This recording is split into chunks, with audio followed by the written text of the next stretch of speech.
Hello, welcome to our presentation about the Bubbling Buck Brewery level revision for Banjo Kazooie. I'm Bram Heijligers and I made this presentation together with Chris Schalk. The overview of our presentation with timetable can be found in the description at your convenience. Our Bubbling Buck Brewery has a specific theme conveyed by integrating a bubbling buck and a brewery as the center of the level.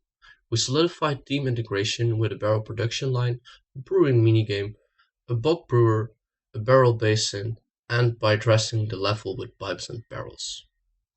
The brewery is where Contilda is having an elixir produced which is supposed to keep her young and beautiful.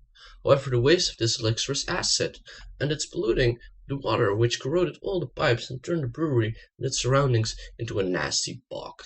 This is a top-down view of our level. The level is made with the important elements spaced around the center. The brewery, which is an interconnecting hub, making level navigation easier for the player. In the starting area, the player is presented with a tutorial and an initial overlooking position, which act as a vantage point, giving the player an idea of the overall map layout. From here, the player can go to other areas, which contain game objectives like a quest, a boss fight, an obstacle course, a transformation, a time trail, a race in the swamp, a minigame in the brewery, and 3 puzzle platforming sections of different difficulty levels. These areas differ in platforming difficulty because of the differences in play in terms of the landing area for the player. The first thing we thought about when we approached this matter of metrics was looking for a universal in-game measurement object.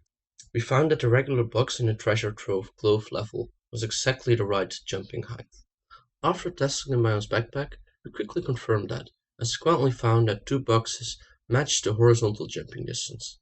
From this, we concluded that the regular jumping distance reached 1 box high and 2 boxes in distance.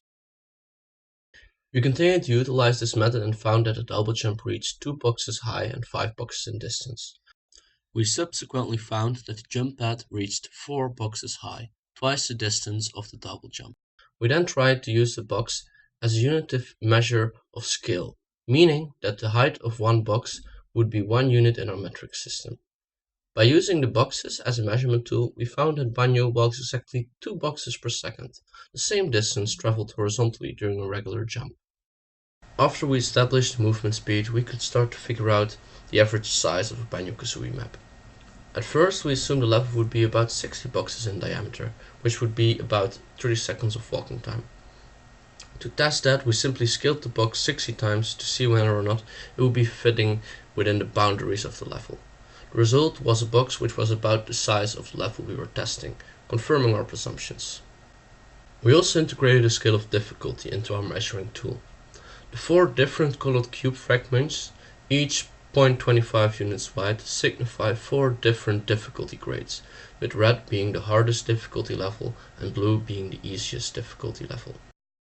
The difference in difficulty is found in the backlash area the player is able to make the required jump from.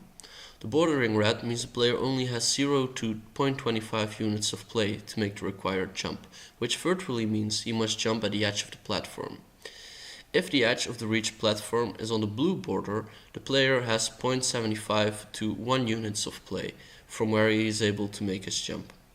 After setting up the desired distance, we move the landing platforms around a little bit to make sure the jumps feel natural and not calculated. The same tool used to determine the difficulty of a jump can be used to measure the optimal ledge height for stairs and ledges.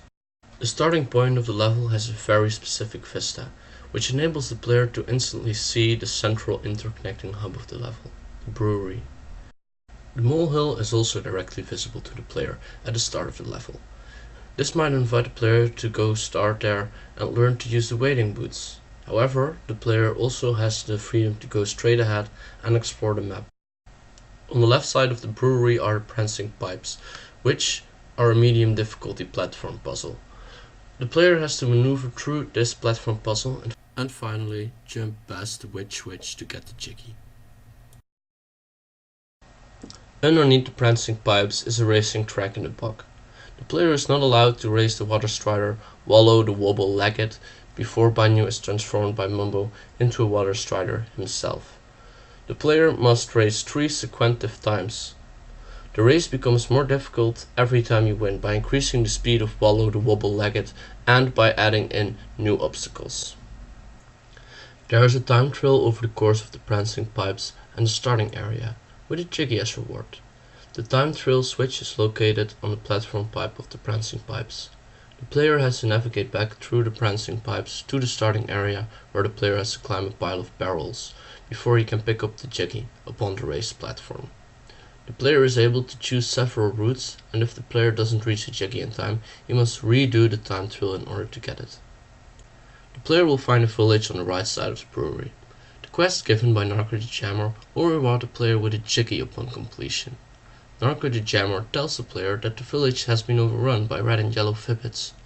Narker wants you to rid them of the dangerous Fibbits, because he wants to repair the sewage pump. Narker himself is an anthropomorphic tapir. The pumping pipeline is the platform puzzle leading up to the giant barrel. It is higher in difficulty than other platform puzzles because the sections the player can jump on are quite narrow, and it mainly utilizes the red and yellow difficulty grades of the measurement tool. The pumping pipeline has a puzzle platform to it, a movable pipe. Connecting this pipe will connect two pipes, causing the water to flow again, which will be demonstrated in-game by audio feedback and steam. The puzzle has been broken down into small flowy sections of rewarding single jumps, where the player acquires music notes. The pipe moves if the player activates the button by using the Beak Buster move on the smash hut and subsequently uses the same move on the revealed switch. Once the pipe has moved, the player can continue to the platform puzzle and finally jump up the raised platform and use the jump pad to get the Jiggy. Following up this puzzle is a boss fight against a drunk brewer, which is an anthropomorphic tapir called Bloto the Boozer. Bloto's belly is sore because of the polluted brew caused by Gruntilda's brewing activities. The player has to defeat Bloto by shooting blue eggs at his sore red belly while dodging his beer pool, which he slams down on one of the three coasters in drunk fury. After 3 shots, Bloto goes down and a Jiggy can be collected on the bar. The dialogues in Banjo Kazooie are often funny while bordering offensive. They have a mocking feel to them and often utilize litotuses with easy words trying to keep the flow of the conversation up. Here is a quick example of a conversation between Banjo and Kazooie and Bloto the Boozer. Every brewery needs a supply line of barrels, and here they come rolling down the mountain from the production line. The player will have to run up the production line dodging the rolling barrels, which are aptly spaced, leaving just enough space so it's clear that Banjo can't walk in between them, but on the other hand leave just enough space so that Banjo is able to zigzag around with relative ease. At the top of each track, the player can disable a part of the production line by using the Beak Buster move on the smash huts placed on the barrel dispensers. The player can collect a Jiggy at the top of the production line, and he doesn't have to disable the barrel dispensers in order to collect it. We consider Kazooie's quick hill movement and jumps ideal for this obstacle course. Inside the brewery is a minigame which resembles Simon Says. This minigame consists out of tapping the correct brews in the cauldron according to the recipe of the brewer's assistant, Leopard the Tapper, who is an anthropomorphic tapir. Leopard tells the player in what order to pour the ingredients in the cauldron, and the player has to mimic that for 3 rounds. The pouring can be done by using the Beak Buster move on top of the colored buttons on the taps. 5 Jinjos have been hidden carefully all over the level. They can be found by turning the camera or by looking behind corners or other objects. Some are easier to find than others, but harder to get to. We've placed 6 Mumbo skulls in the level. We thought this was a similar amount to the original level, and it balances out with other levels in Banjo Kazooie.